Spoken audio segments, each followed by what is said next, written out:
more than 40 plus po. 1972, nung pala ako pinanganak. Nung anong ginawa doon sa itlog? Anong ibig mo sabihin? Ginawa na ng egg yolk sa loob. Ay, bakit paano? Hindi, wala na. Oo, yung shell na lang siya. Saan napunta yung egg yolk?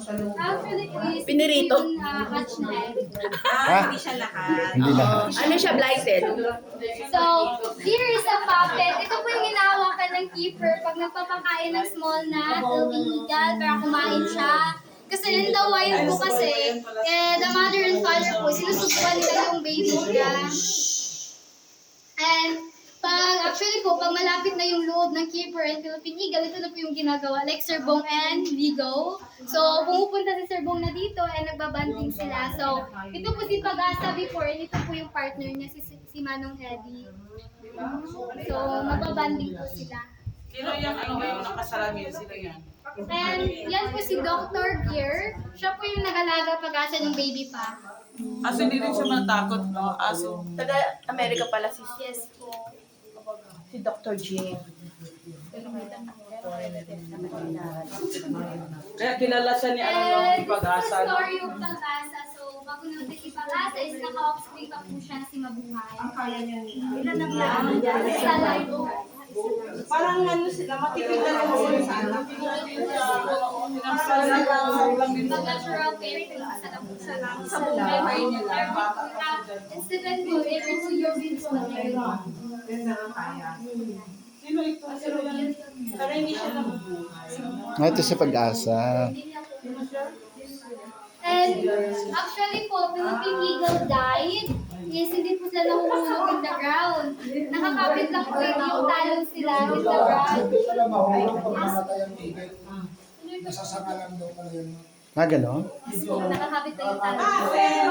Paano nalalaman na patay siya? Actually po, the Philippine eagle po is pag nakita nila yung keeper na nagdala ng mga yung balde na may food, is nalalaman nila yung keeper yun kasi pag nakita nila yung keeper sa malayos na po, is lumilipad po sila sa inside the cage, so maingay po yung cage. And pag inikot na na, hindi po na lumilipad, inside po yung may sakit. Spread niya siguro. Kasi the Philippine eagle po is 8 times sharpened than human eye. So, mataas talaga yung eyesight nila. Dito daw pala siya. Yan siya namatay talaga. Saan? Yan, mga kahoy nila, ginaputol na lang. So pag namatay siya, ganyan talaga nakatayo, ganyan talaga posisyon nila. Ganyan pala. Sino naman to si Donut Touch?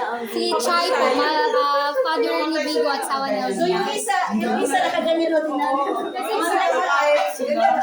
Actually po, hindi po. Straight po yan siya. Dulang tas daw Actually po dati si is Maulo noong pag 1974 gagalaw. po siya namatay. So, Kasi matagal. nakadaan na yung buhok ko niya eh. Kaya nagaling na. Siguro, pag nas-break niya, Pero yung isa, okay lang, ano pa masyado siya sa kanya pagkamatay. Anong pala? ganun pala. Init. Hindi kagaya yung mga ibang ibon na malaklan. Kung nakalang talaga. Si Yuhi, si Haba napunta pa rito. Grabe sila, mamatay sila ganyan talaga. Pag ganyan. Yung pala nabasa lang. Yusi Hisa. Halika na guys. Yes, come on. Let's go, guys! Let's go, guys. At least pwede silang pumili na nakapost talaga pag namatay. Ganda lang post. Pag namatay, ganyan ang post niya. Hindi mo alam kung ikay patay na. Ilang. Nakilala mo na si Donut Touch. Rinig mo pa